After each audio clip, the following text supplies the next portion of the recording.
Hi, Flick here from the Nerd Soapbox, and today we're at the 2021 Los Angeles Comic-Con with a special guest. The Nerd Soapbox knows him as Jim Henson's cartoonist, having created the Muppets comic strip for newspapers around the world, as well as having a leading role in Jim's creative team on Muppet Babies, Fraggle Rock, and other Henson creations.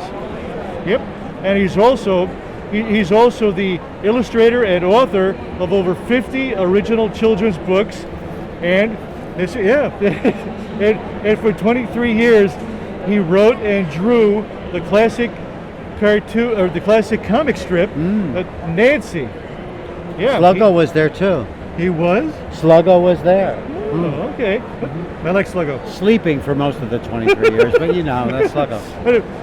Okay, so here we are. It's writer and artist Guy Gilchrist. Hi, how are you? I'm fantastic now that I met you. Well, I feel like I've been drawing you most of my life, or at least many of your relatives.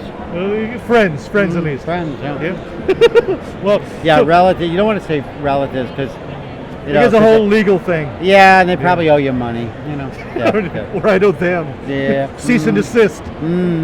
Those pesky court orders, right? Exactly. Yeah. So, how's your con so far? It has been wonderful, and it's so great. I'm sure that you feel the same way. It's wonderful to get back out there. I mean, we are wearing the masks and all of that. It's we just took them off for the interview, but like it's so wonderful to get out. After being isolated for so long. Yeah. But what was your fandom growing up? My fandom? Yeah, what were you doing? Comic books? What kind of toys? Well, I was really into. I loved Walter Lantz was a big. Woody Woodpecker. Big hero of mine, and he was at 10 years old the first cartoonist that ever gave me inspiration, and also he told me that someday, if I kept on going and never ever quit, I was going to be successful. So that was a big thing for me. Oh, wow. That's but really yes, neat. but comic strips, I loved Pogo very much. I'm a big, and of course all the Disney characters and stuff like that. But I read a lot of newspaper comic strips, and that was something I very much aspired to want to be. Wow, okay. From the various projects you've worked on over the years, what character or characters were the most fun to draw? Every single one when I'm doing them. I know it sounds sort of like a pat answer, but the only universe that really matters is the one that you're creating and the one that you're working with at that time. So when I'm working on the Muppets, that was the most important thing to me because one of the cool things about being a cartoonist and writing your own material is that you're not only the writer, but you're all of the actors, you're the director, you create the sets and all of that. So you're nothing exists unless you draw and you think it up. Wow. So when I'm working on the Muppets, that's it. When I'm working on a particular children's book, then that becomes it. All those years I did Nancy, that was it. So but if I had a favorite character was from before I worked for Jim Henson. My favorite Muppet was Rolf the dog. Because Rolf was the first famous Muppet. That's a good imitation. I liked him. Yeah. Wow. I'll tell you, kid. I was big in the '60s. I was dating every cute French poodle in New York City. Anyway, what's the most challenging character to draw? Ooh, good question. Oh, thank you. I know I'm gonna have one. Well, Shredder's kind of a cool and detailed character in the Turtles realm. He's a little bit.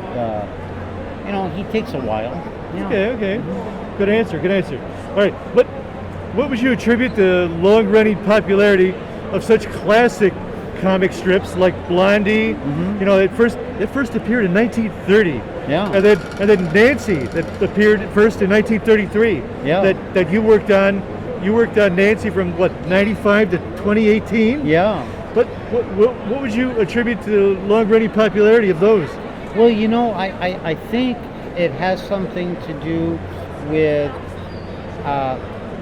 every single day, I know that Right. at least with me, every single day, I didn't feel like I was working on a character that was 100 years old. Okay, I felt that I was working on a little girl who was in 3rd grade that was 8 years old. Right. And I was always trying to do something for the audience. I wasn't writing for me. I was writing for the audience and trying to entertain both a little boy or a little girl that was 8 years old, and also their parents and their grandparents, and seeing what I could do there. All right. It leads me to the next question. How have you brought your own sense of humor and artistry to the various established titles that you've worked on over the years? Charles Schultz gave me some great advice one time. Yeah? He said that there are always, especially in comic strips, okay? There are people that read you just because you're there, and then there are people that are going to love you, and there are people that are going to can't stand you. But always try to be yourself, to write from the heart, Right. and try to be your funniest and draw your very best, but write what's true to you, because eventually, because you're writing something that never ends. It's a story. It's the never-ending story, just like that movie. It never ever ends. There's a little bit of it every single day. So people that follow you will know what feels real and what doesn't feel real, and they're going to either love you or hate you, but they're going to know that it's you. Oh, all right. So that was always so the way that I always approached it was, sometimes I would think of a joke that was a real riot, but it wasn't good for my strip, so I would give it to somebody else. And very generous. I knew what was right for us. Okay. And so that's what I tried to write. How did your association with Jim Henson come about? Oh, well, it's a really long story, so I'll try to make it short. Okay. There was a museum of cartoon art in Portchester, New York. All right. And the great Mort Walker, who did Beetle Bailey and High and Lois, he was the one that created this museum. I was at the museum, met Mort Walker, and he became familiar with my comic book work for Weekly Reader. I did a funny animal comic for Weekly Reader.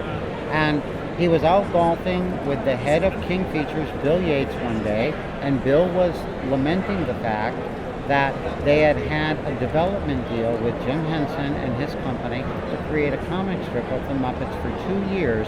They had tried out 200 different people, and Jim hadn't chosen any of them, and they were about to lose the deal, and Mort suggested that they try me, and I got the job.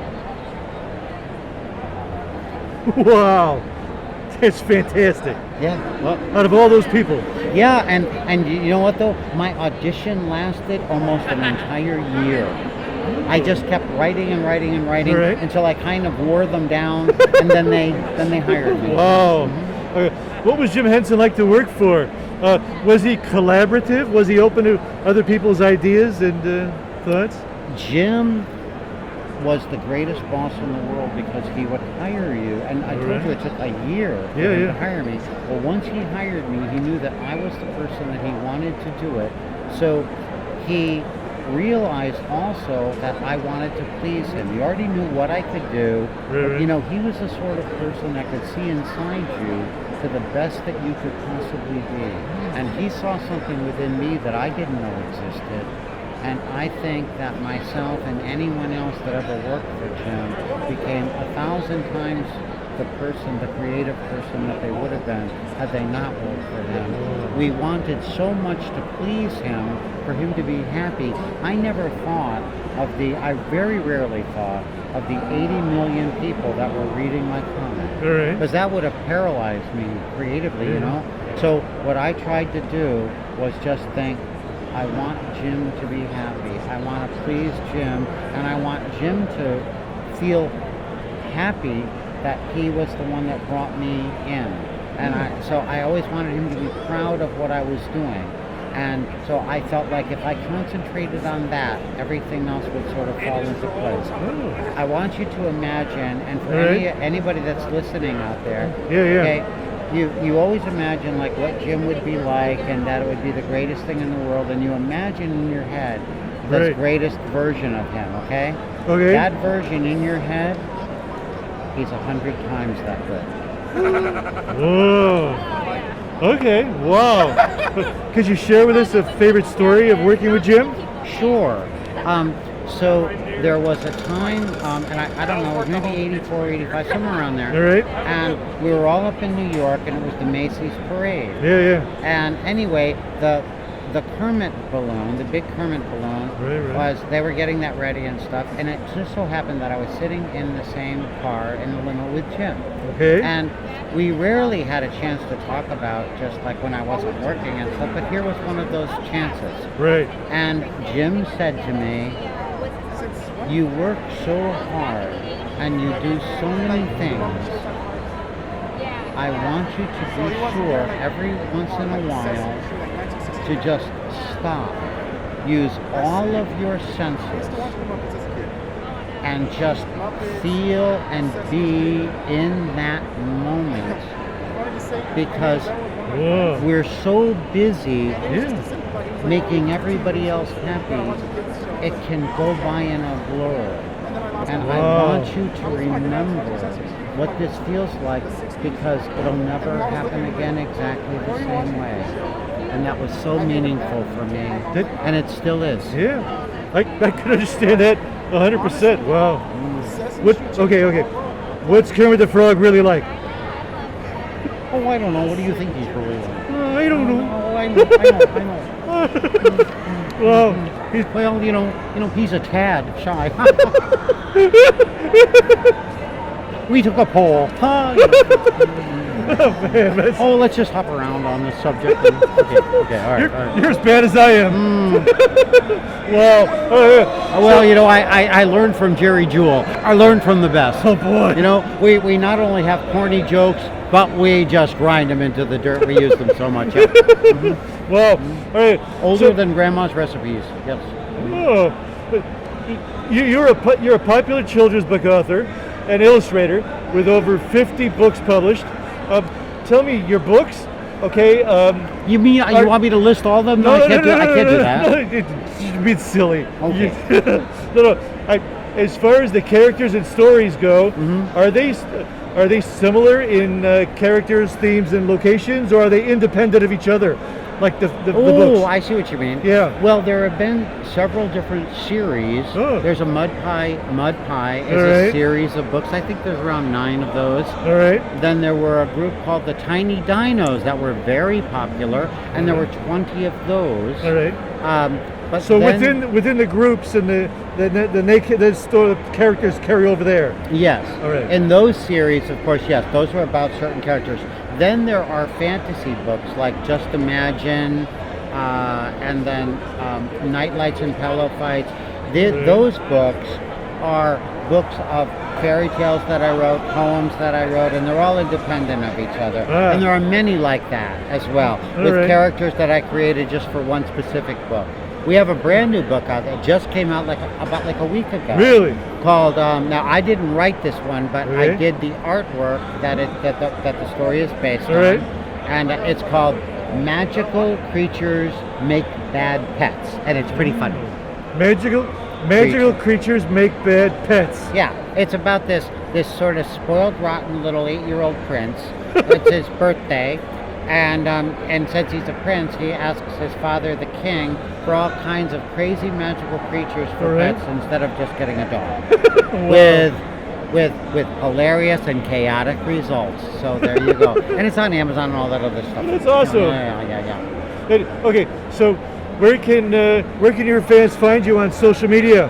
Oh, they cannot hide. They try to hide, but well, I'm on Instagram All right. as Guy F.